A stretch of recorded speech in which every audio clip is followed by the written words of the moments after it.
Mariano García es un referente absoluto de la enología española y sus creaciones son objeto de culto. Desde hace 2 décadas, Mariano no camina solo. Tiene como acompañantes de sus aventuras vitivinícolas a Eduardo y Alberto, que además de socios y compañeros de trabajo son sus hijos. Eduardo García Montaña es viticultor y enólogo y comparte con su padre un enorme talento. Alberto es el cerebro del equipo, dirige y comercializa los vinos del grupo. Juntos han creado Garmón Continental, su proyecto familiar en la Ribera del Duero. La bodega se encuentra en Olivares de Duero, en un pequeño pago entre Quintanilla de Onésimo y Valbuena de Duero, y presentó su primera añada en 2016. Con Alberto García Montaña hemos quedado hoy en una cita con Ribera.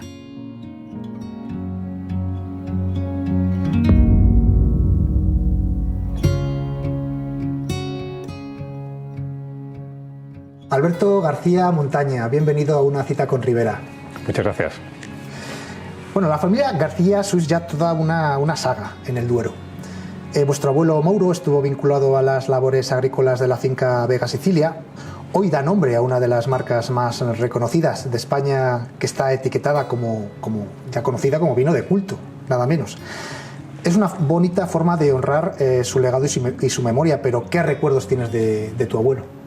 De mi abuelo, más que recuerdos, tengo vivencias, tengo olores, imágenes a veces en blanco y negro, algunas en color. Forma parte de lo que fue mi infancia. Lo recuerdo cuando... ¿Con qué edad se murió tu abuelo? Mi abuelo se murió en el año 80, con 5 años tenía yo, por aquel entonces. Mi abuelo vivía con mi abuela en Quintanilla de Onésimo, él nació en Vega Sicilia, se trasladaron a Quintanilla pues, a la adolescencia, un poquito antes de mi padre. Vivían junto a un hermano de él, que había además batallado en la guerra de Marruecos, y formaba una familia bastante atípica. Mauro era un hombre bueno, es lo que todo el mundo decía, y aún hoy le recuerdan por ello. Era un buen bebedor, era un bebedor sano, era un hombre de familia y era un hombre sobre todo de amigos. Entonces yo le recuerdo mucho, francamente, cuando me llevaba al bar, me llevaba de la mano. Recuerdo su cachava, recuerdo su boina, recuerdo su bonomía, su sonrisa. Recuerdo fotos de los años 50-60 con su porte aristocrático, decían que se parecía a Clark Gable, era un hombre con su bigote latino, era un hombre apuesto, era un hombre distinguido, era un hombre además robusto, fuerte. Y bueno, desgraciadamente murió joven, creo con un cáncer de pulmón, pero disfrutó mucho la vida. Castellano austero, de pocas palabras. Adoraba a su hijo, a Mariano, aunque seguramente pues, bueno, no se lo expresase, no se lo dijese tantas veces como a él le hubiera gustado. Y mi abuela, que era una mujer de carácter, pues también sí que recuerdo esa memoria. Ya te digo que se confunden a veces los recuerdos con lo que te han contado, con las anécdotas y con las historias, las discusiones entre ellos, ¿no? Porque mi abuelo siempre quería ir al bar, quería estar con sus amigos, era feliz con un vaso de vino. Y yo creo que, bueno, de alguna manera, siempre que echamos la vista atrás y cuando, bueno, en el caso de nuestra bodega Mauro, algo hay de él, creo, en el vino, ¿no? Creo que algo nos dejó, o eso por lo menos nos gusta pensar.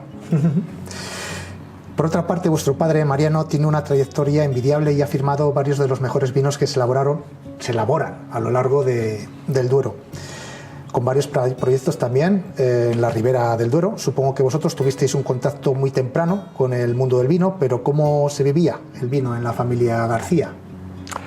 Vamos a ver, aquí te diría 2 cosas. Nosotros, nuestra pasión, nuestro vínculo con el vino, a nivel de pensar que en algún futuro íbamos a continuar parte del trabajo de mi padre, fue tardío. Hasta los 17, 18 años no empezamos a percibir o a notar o a sentir la necesidad de formar parte de un proyecto familiar, ¿no? De continuar con lo que él estaba haciendo. Pero nuestra memoria afectiva, nuestra emoción vinculada al vino es muy temprana. Recientemente mi hermano cataba, o le daban a probar un vino a ciegas y decía: este vino me huele a la cazadora de mi padre de cuero cuando llegaba a casa por las tardes o por las noches después de las vendimias. Y claro, era un Valbuena del año 86. Entonces esa memoria olfativa, ese olor de la bodega, ese olor pues cuando ibas al campo, de la viña, también de las tomateras, esos paseos con mi padre por el viñedo, la primera educación sensorial, cuando él nos daba a probar vino, evidentemente pues muy jóvenes, como yo también lo he hecho con mis hijos, y no tengo ningún problema en decirlo, con 10, 11 años les empiezas a probar vino, porque es la única manera de que puedan realmente coger una pasión sana y además una cultura con respecto a una bebida de manera razonable y civilizada, ¿no? Entonces, toda esa parte del vino mi padre nos la inculcó desde muy joven, pero creo que su gran éxito con nosotros fue nunca generarnos ningún tipo de presión, nunca intentarnos esto que a veces se ve, de que los críos prueben el vino, a ver qué aromas le sacas, a qué te sabe, no, simplemente, oye, el vino está ahí, forma parte de una cultura gastronómica. Entonces nos enseñó a comer bien, a disfrutar de la gastronomía, a apreciar el trabajo que hacen los profesionales, tanto en sala como en las cocinas, todo ese trabajo, toda esa memoria también gustativa de muchas casas, y entender el vino como un producto, como una bebida, como un alimento global, cultural. Mi padre en alguna ocasión ha dicho que el vino es historia, cultura y felicidad, ¿no? Entonces esas tres partes nos llegaron muy pronto, y creo que, bueno, una vez que te ha ganado el corazón, es más fácil que posteriormente pues puedas empezar a ver que quizá tus intereses, tus inquietudes puedan canalizarse y, bueno, puedas, como hemos tenido la suerte después de muchos años, formar parte de un proyecto común, familiar, en torno a algo que es apasionante, que te permite viajar, conocer personas, disfrutar y aprender. ¿Y tú recuerdas la primera vez que tomaste un vino? Sí, la verdad que sí, lo recuerdo perfectamente. Fue comiendo lechazo en el asador Mauro, probablemente con unos 12, 13 años. El recuerdo, digamos, un poco más concreto, pero mi padre, como te digo... Bueno, pues con un asado de Mauro en Peñafiel está muy bien. Sí, pero bueno, lo que pasa es que ya luego, posteriormente, ya con 15 y 16 años, antes de empezar la universidad, pues sí que me quiso dar un bautismo de fuego. Y me acuerdo, bueno, que en el Torreón, aquí en un restaurante conocido de Tordesillas, donde nuestro buen amigo Jeremías, pues bueno, él me abrió, no sé si era un Mouton Rothschild o un Chateau Lafite, ¿no? Que era un poco antes de salir de casa, pues un bautismo de fuego. También recuerdo con él en alguna ocasión, siendo también yo muy joven, algún viaje a Londres con algún domaine de Chevalier, algún vino de Burdeos. En casa mi padre siempre era un hombre inquieto, era un hombre que además un autodidacta, él se formó, viajó, y un hombre donde siempre se abrían botellas. Es lo que yo también pretendo hacer con mis hijos y en mi casa, ¿no? Y luego, pues bueno, en la facultad, en la universidad, pues antes comentábamos, algún amigo común que tenemos, sí.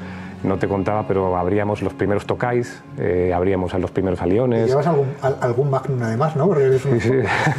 Entonces, bueno, bebíamos un poquito de todo, vinos de Rioja que encontrábamos en el supermercado, abríamos las primeras elaboraciones de mi padre, alguna botella de Mauro, recuerdo en algún restaurante que nos traía algún Beaujolais, pues bueno, lo que es un poco disfrutar del vino en su contexto más amplio, de vinos más populares, de vinos más ambiciosos, de vinos que forman parte en ceremonias, en eventos privados y que tienen una mayor resonancia, y de vinos con los que se disfruta, pues bueno, con una merienda con amigos.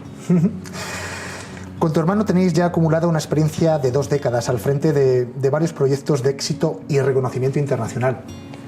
Anteriormente estuvisteis ligados a otro proyecto, en la denominación de origen, pero ¿qué os llevó a iniciar el proyecto de Garmón Continental y cómo y cuándo tomasteis esa decisión de empezar este proyecto? Aquí lo voy a personalizar bastante en mi hermano, en Eduardo.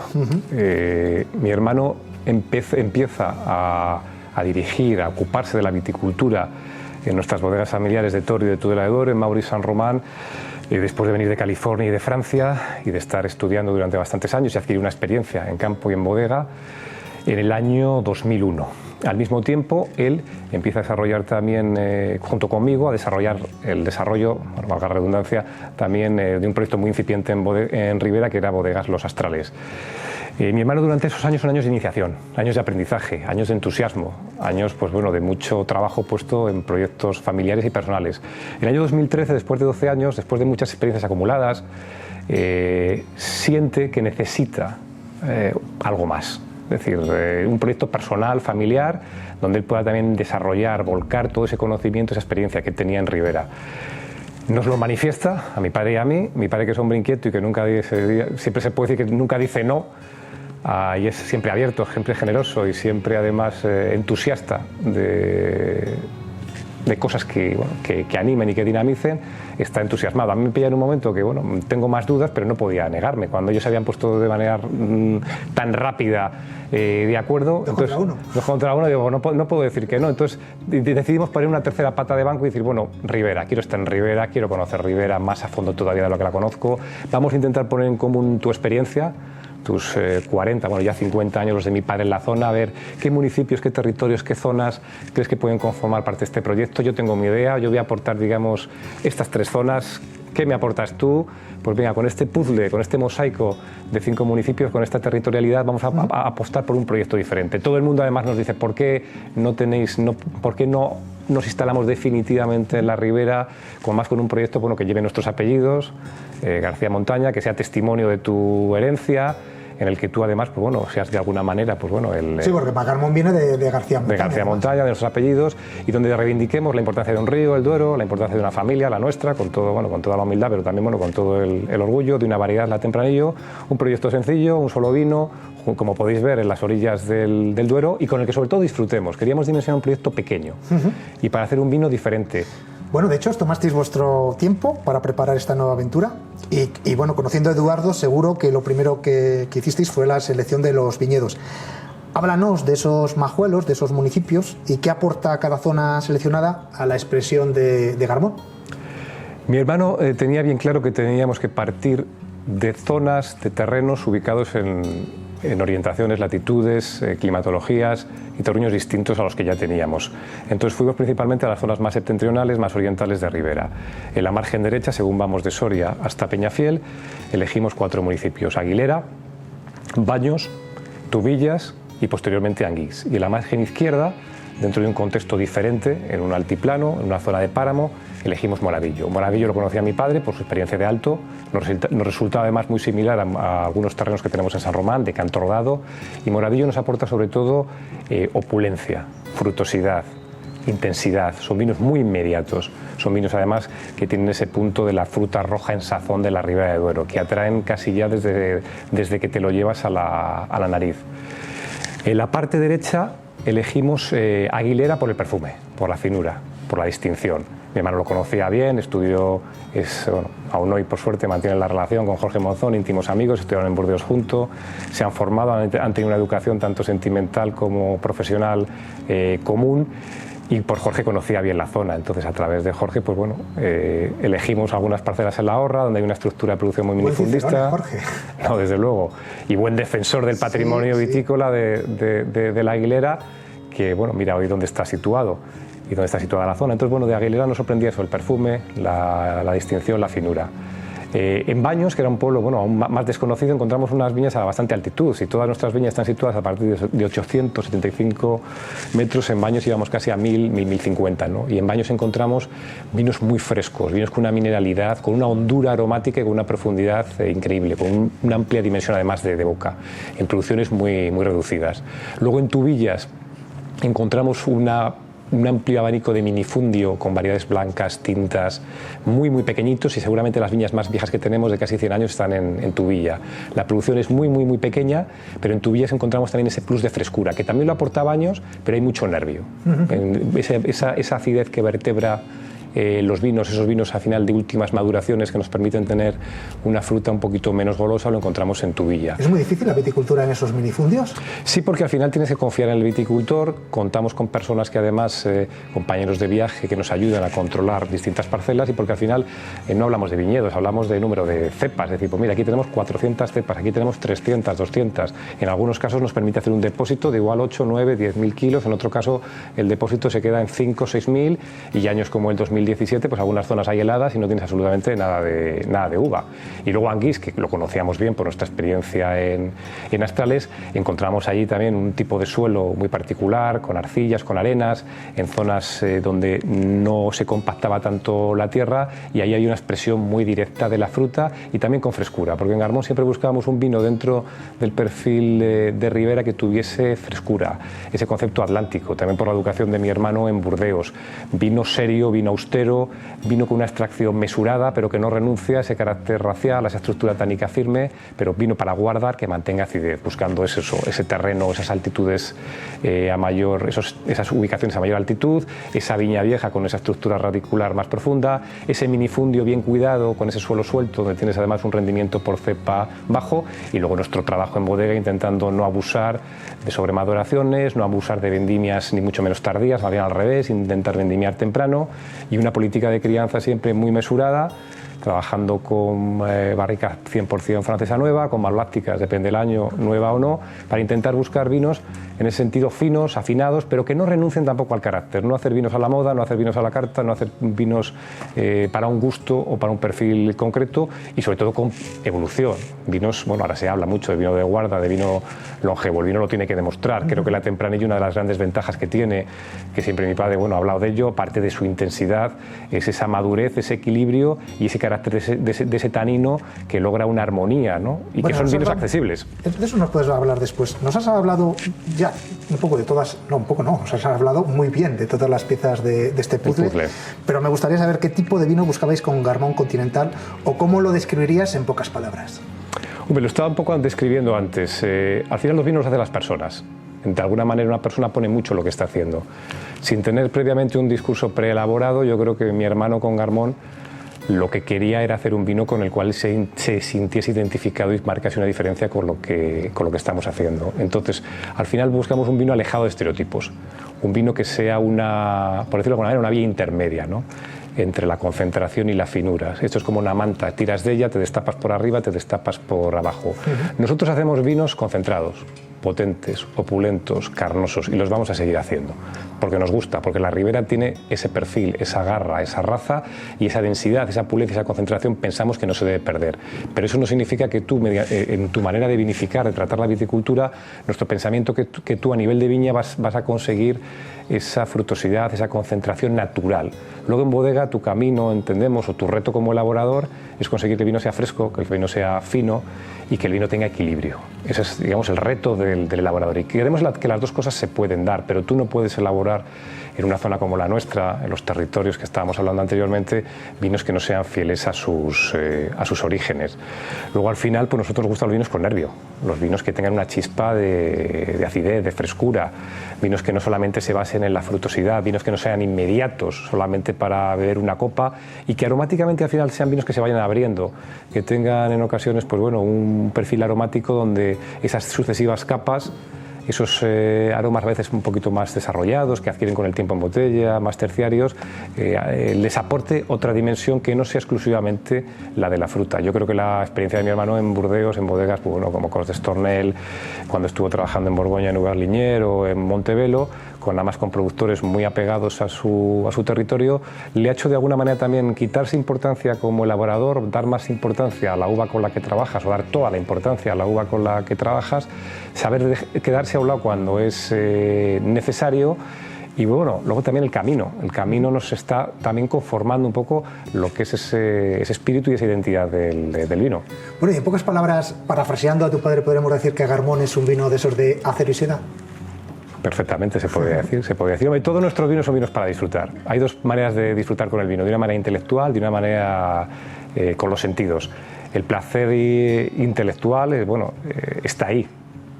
Y evidentemente en muchos vinos hay una reflexión, hay una meditación, llegan a una parte de ti que a veces no conoces, te despiertan determinadas resonancias, ¿no? Pero lo principal, y siempre de principio, es que un vino te llegue directo, que sea ese golpe de corazón. Entonces, hombre, nuestros vinos son vinos, entiendo, y creo que por eso tienen su público, son vinos limpios, vinos francos, vinos con predominio de fruta, pero son vinos sensuales. Bueno, es bien conocido que vuestro padre es toda una institución en el mundo del vino, pero vosotros tenéis sobrada formación y experiencia. Me gustaría saber si es sencillo trabajar en familia y cómo se complementan Mariano, Eduardo y Alberto en este proyecto familiar. Trabajar en familia es difícil. Trabajar en familia es apasionante. Trabajar en familia esto es casi como un matrimonio, es un reto constante en el cual es un juego de contrapesos. Hay cosas a las que tienes que renunciar o tienes que dejar a un lado por el fin mayor, y a veces dejar sobre todo el ego a un lado. Y los tres somos personas con carácter, digamos, fuerte, intenso y con ideas claras. Entonces eso nunca es fácil. Tenemos la suerte de que mi padre, como te decía antes, es generoso, es flexible, está abierto y, como él dice, nunca se le ha parado el reloj. Pero lógicamente también tiene su gusto. Y mi hermano tiene experiencia, tiene intuición, tiene talento, conocimiento, pero también las ideas muy claras. Entonces, una cosa que nos ha enseñado mi padre, que en ocasiones se ha podido volver en contra de él, es la irreverencia. Nosotros no aceptamos dogmas, no aceptamos prejuicios y no aceptamos creencias. No creemos en escuelas, no tenemos maestros. Entonces, creemos en el vino, creemos en los vinos, creemos en lo que vemos, en lo que tocamos, en lo que olemos, en la parte más sensible. Entonces, algo que mi padre nos ha educado es a cuestionarlo todo. Intentamos no catar por etiquetas. Evidentemente valoramos el peso de la tradición, de la historia, y todo eso tiene una parte muy importante y esencial en el vino, pero esa parte de irreverencia, de cuestionarse tu propio trabajo, tu propio pensamiento, tu propia evolución también en el mundo del vino, es algo que mi padre nos ha educado tanto en ello, que al final también lo hacemos manifiesto y explícito delante de él. Entonces, bueno, quien nos conozca sabe que es habitual que discutamos, y en ocasiones de manera bastante vehemente, sobre lo que nos parece un vino propio o de otro productor, pero eso es enriquecedor. Yo creo que cuando hay problemas y cuando se enquistan y cuando hay problemas es cuando los problemas personales se llevan a los negocios, y nosotros eso nunca lo hemos hecho y nunca nos ha molestado y nunca nos hemos sentido mal por el hecho de nuestras diferencias o divergencias manifestarlas, porque al final lo esencial, y eso nos hemos dado cuenta pues después ya de muchos años, por suerte siempre estamos de acuerdo a dónde queremos llegar, a dónde queremos ir. Y en los negocios yo creo que es más peligroso cuando no se discute. Efectivamente, sí, porque al final cuando no se discute, cuando hay un respeto, entendiendo bien, nosotros respetamos muchísimo a mi padre. Bueno, una cosa es discusión, que está muy bien, claro. Otra cosa es una discusión acalorada. No, y el concepto de respeto es muy importante, respeto al trabajo, respeto a las personas, pero también el derecho a discrepar, y el derecho pues, a discutir, y el derecho a que cada uno pues, pueda tener opiniones distintas. Entonces, yo creo que en ocasiones sí el respeto se lleva a un punto a demasiado respeto que impide el desarrollo personal, ¿no? El que, claro, las personas en el mundo del vino, creo, en bodegas como las nuestras, quieren sentirse también, hay un punto de creatividad, un punto de hacer cosas que a las personas se sientan realizadas, ¿no? Y el enólogo pues tiene esa inclinación.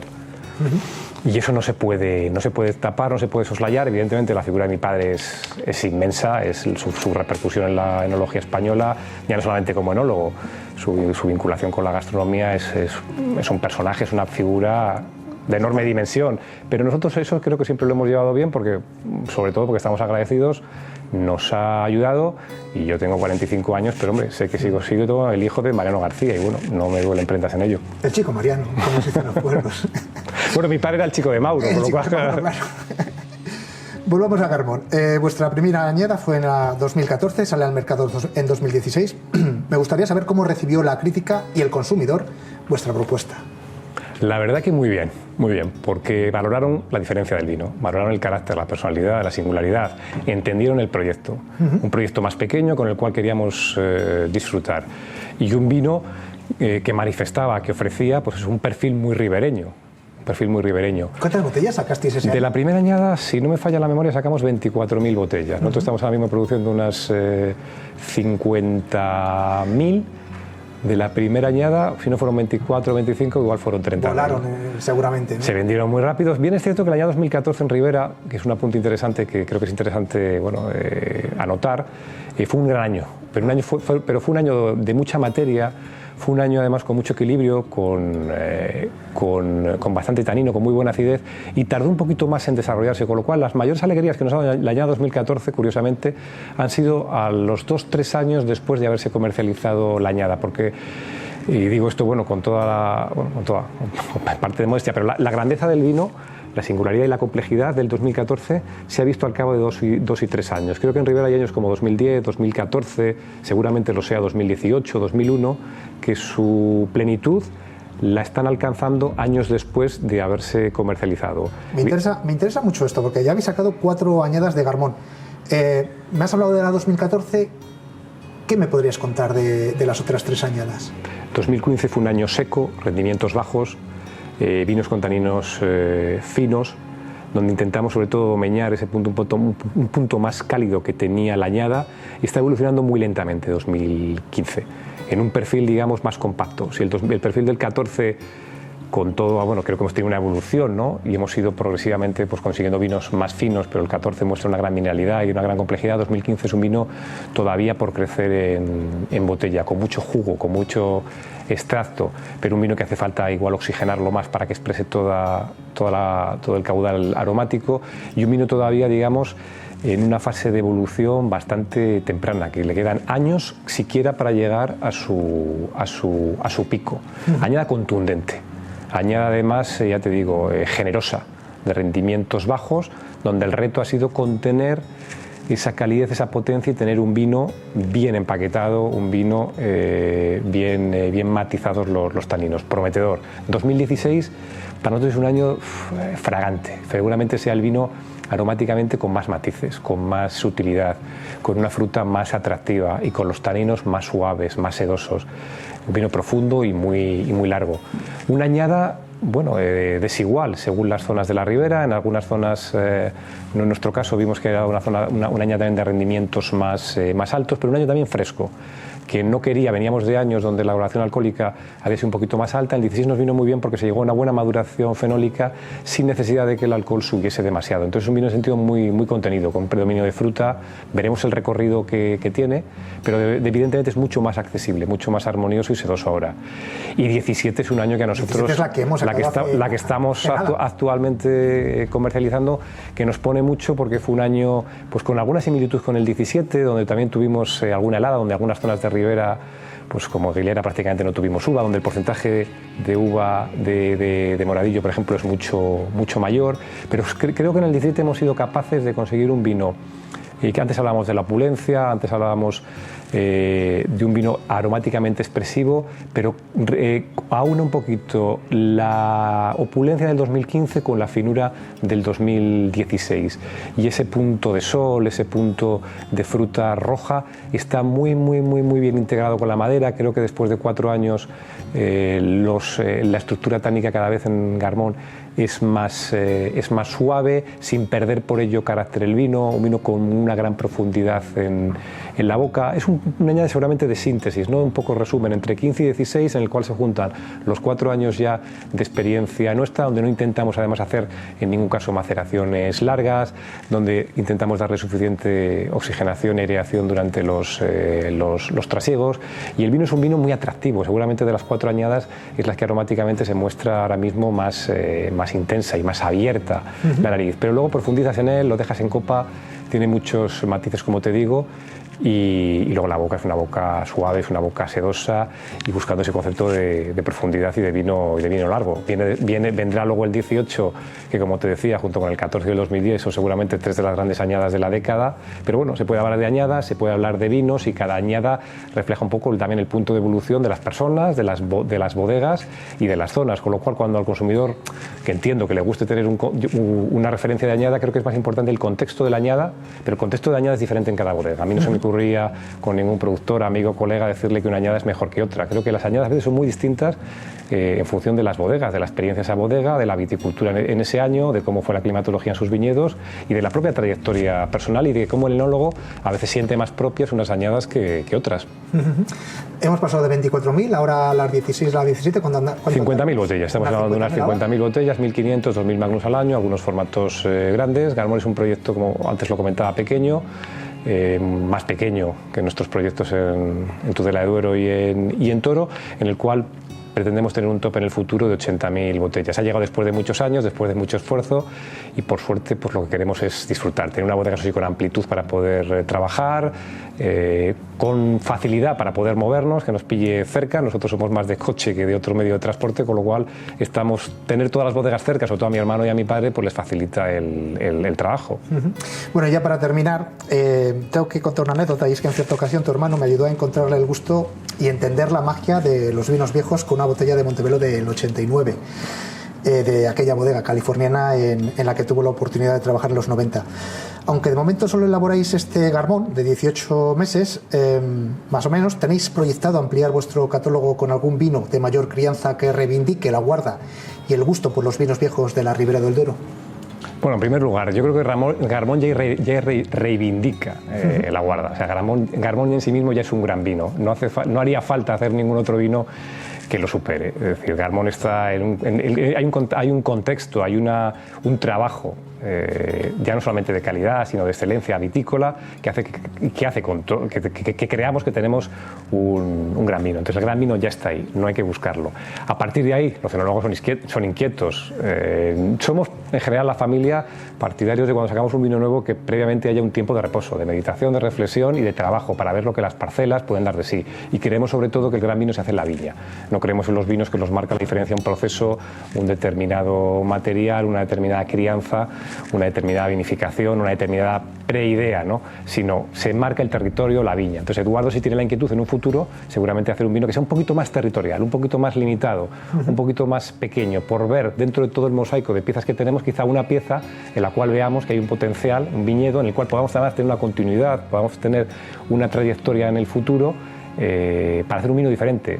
Mejor, peor, eso lo tendrá que determinar evidentemente el mercado, pero lo más importante es que nosotros ese vino entendamos que aporta algo al proyecto, un proyecto que es fácil de entender, una familia, un vino, un río, un territorio, una denominación.